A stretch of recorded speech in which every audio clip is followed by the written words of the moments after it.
Hey Dad, Genesis chapter 11 to 15 today. Chapter 11, the Tower of Babel. The Tower of Babel. Now the whole earth had one language and one speech. And it came to pass as they journeyed from the east that they found a plain in the land of Shinar, and they dwelt there. Then they said to one another, Come, let us make bricks and bake them thoroughly. They had brick for stone and they had asphalt for mortar.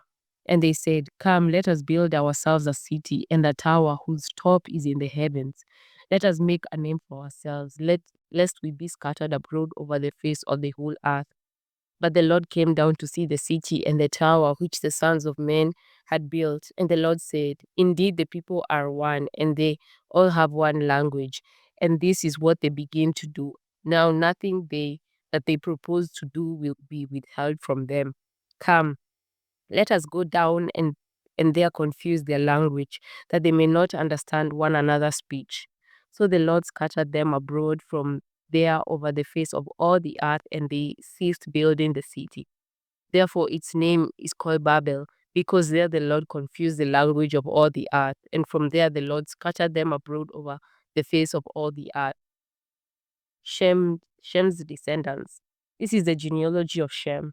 Shem was 100 years old and begot Arphaxad 2 years after the flood. After he begot Arphaxad, Shem lived 500 years and begot sons and daughters. Arphaxad lived 35 years and begot Salah. After he begot Salah, Arphaxad lived 403 years and begot sons and daughters. Salah lived 30 years and begot Eber. After he begot Eber, Salah lived 403 years and begot sons and daughters. Eber lived 34 years and begot Peleg. After he begot Peleg, Eber lived 430 years and begot sons and daughters. Peleg lived 30 years and begot Reu. After he begot Reu, Peleg lived 209 years and begot sons and daughters. Reu lived 32 years and begot Serug. After he begot Serug, Reu lived 207 years and begot sons and daughters. Serug lived 30 years and begot Nahor. After he begot Nahor, Serug lived 200 years and begot sons and daughters. Nahor lived 29 years and begot Terah. After he begot Terah, Nahor lived 119 years and begot sons and daughters. Now Terah lived 70 years and begot Abram, Nahor, and Haran. Terah's descendants. This is a genealogy of Terah. Terah begot Abram, Nahor, and Haran. Haran begot Lot. And Haran died before his father Terah in his native land in Ur of the Chaldeans. Then Abram and Nahor took wives. The name of Abram's wife was Sarai, and the name of Nahor's wife Milcah, the daughter of Haran, the father of Milcah and the father of Iscah. But Sarai was barren, she had no child, and Terah took his son Abram and his grandson Lot, the son of Haran, and his daughter-in-law Sarai, his son Abram's wife, and they went out with them from Ur of the Chaldeans to go to the land of Canaan. And they came to Haran and dwelt there. So the days of Terah were 205 years, and Terah died in Haran. Chapter 12. Promises to Abram. Now the Lord had said to Abram, Get out of your country, from your family, and from your father's house, to a land that I will show you. I will make you a great nation. I will bless you and make your name great, and you shall be a blessing. I will bless those who bless you, and I will curse him who curses you. And in you all the families of the earth shall be blessed. So Abram departed as the Lord had spoken to him, and Lot went with him. And Abram was 75 years old when he departed from Haran.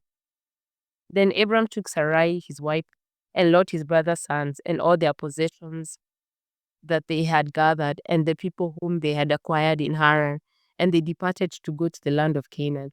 So they came to the land of Canaan. Abram passed through the land to the place of Shechem, as far as the terebinth tree of Moreh, and the Canaanites were then in the land. Then the Lord appeared to Abram and said, To your descendants I will give this land. And there he built an altar to the Lord who appeared to him. And he moved from there to the mountain east of Bethel, and he pitched his tent, with Bethel on the west and Ai on the east. There he built an altar to the Lord and called on the name of the Lord. So Abram journeyed, going on still toward the south.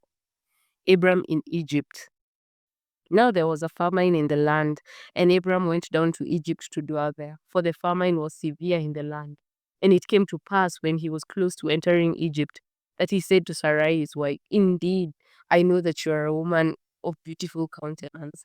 Therefore, it will happen when the Egyptians see you that they will say, 'This is his wife,' and they will kill me, but they will let you live. Please say you are my sister, that it may be well for me with me for your sake, that I may live because of you." So it was when Abraham came into Egypt that the Egyptians saw the woman, that she was very beautiful. The princes of Pharaoh also saw her and commended her to Pharaoh. And the woman was taken to Pharaoh's house. He treated Abram well for her sake.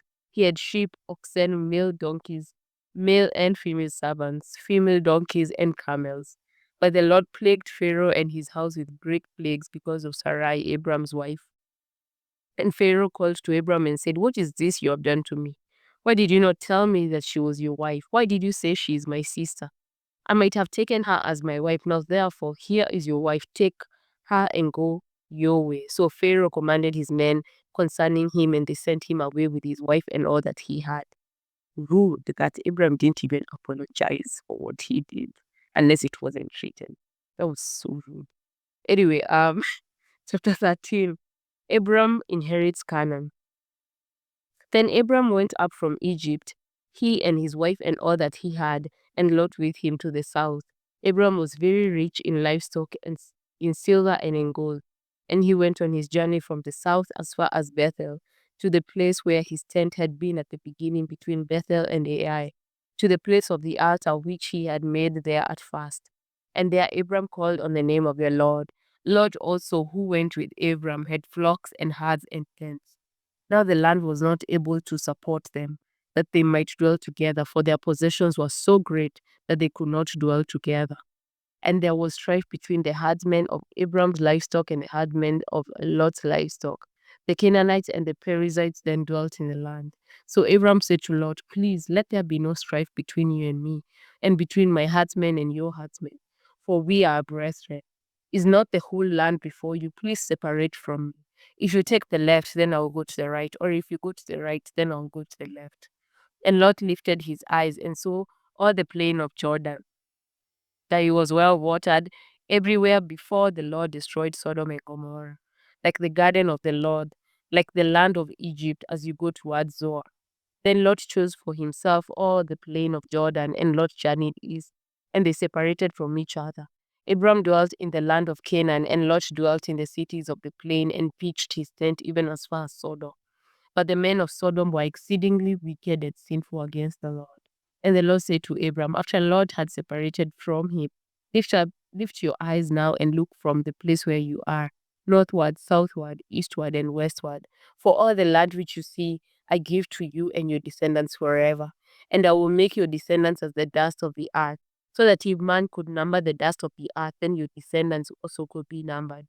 Arise, walk in the land through its length and its width, for I give it to you. Then Abram moved his tent and went and dwelt by the terebinth trees of Mamre, which are in Hebron, and built an altar there to the Lord. Chapter 14. Lot's captivity and rescue. And it came to pass in the days of Amraphel, king of Shinar, Arioch, king of Elasah, Chedorlaomer, king of Elam, and Tidal, king of nations, that they made war with Berak, king of Sodom, Bisha, king of Gomorrah, Shinab, king of Admah, Shemeba, king of Zeboim, and the king of Bela, that is Zoar. All this joined together in the valley of Siddim, that is the Salt Sea. 12 years they served Chedorlaomer, and in the 13th year they rebelled. In the 14th year, Chedorlaomer and the kings that were with him came and attacked the Rephaim in Ashtaroth, Canaim, the Zuzim in Ham, the Emim in Shave, Kiriathaim,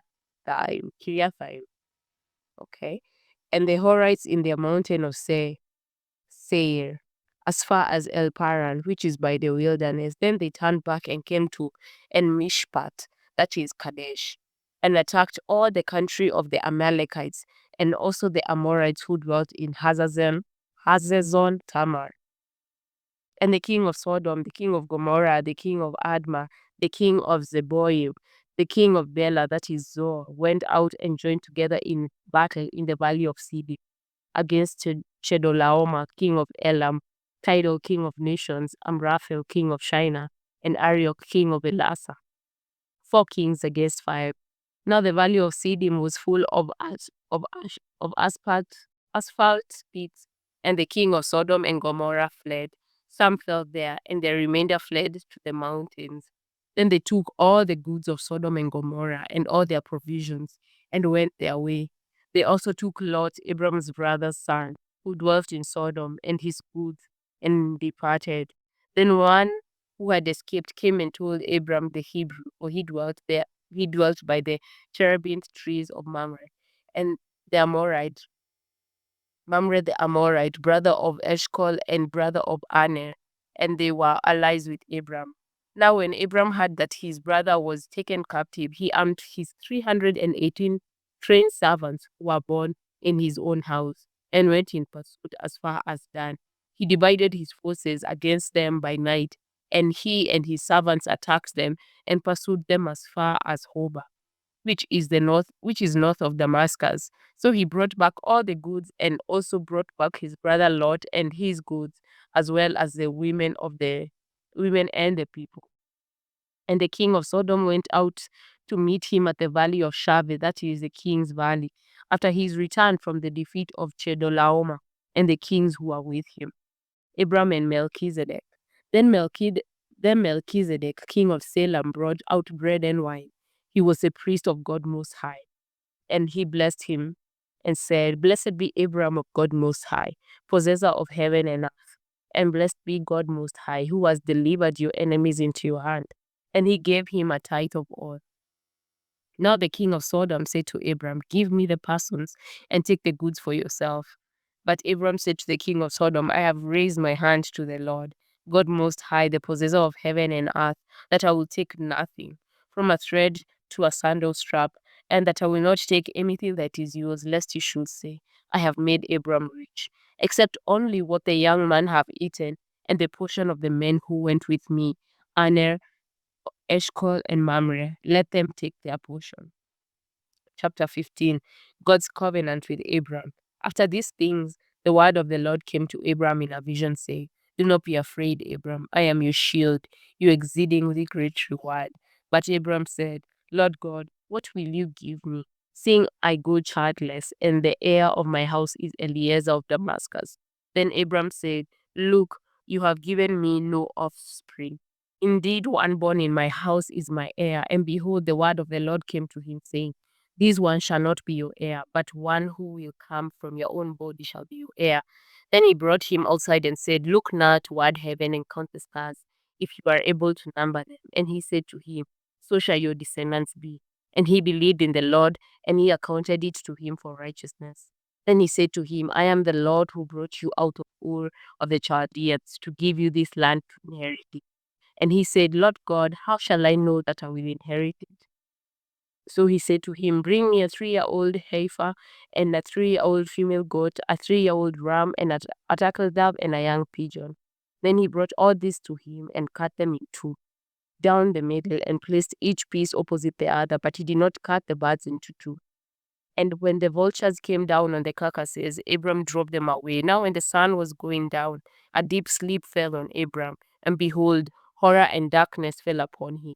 Then he said to Abram, Know certainly that your descendants will be strangers in a land that is not theirs, and will serve them, and they will afflict them for 400 years. And also the nation whom they serve I will judge. Afterward they shall come out with great possessions. Now as for you, you shall go to your fathers in peace. You shall be buried at a good old age. But in the 4th generation they shall return here, for the iniquity of the Amorites is not yet complete. And it came to pass when the sun went down and it was dark, that behold, there appeared a smoking oven and a burning torch that passed between those pieces. On the same day the Lord made a covenant with Abram, saying, To your descendants I have given this land, from the river of Egypt to the great river, the river Euphrates, the Kenites, the Kenizzites, the Cadmonites, the Hittites, the Perizzites, the Rephaim, the Amorites, the Canaanites, the Girgashites, and the Jebusites. That was chapter 11 to 15, and I will see you in the next one. I love you so much. Bye.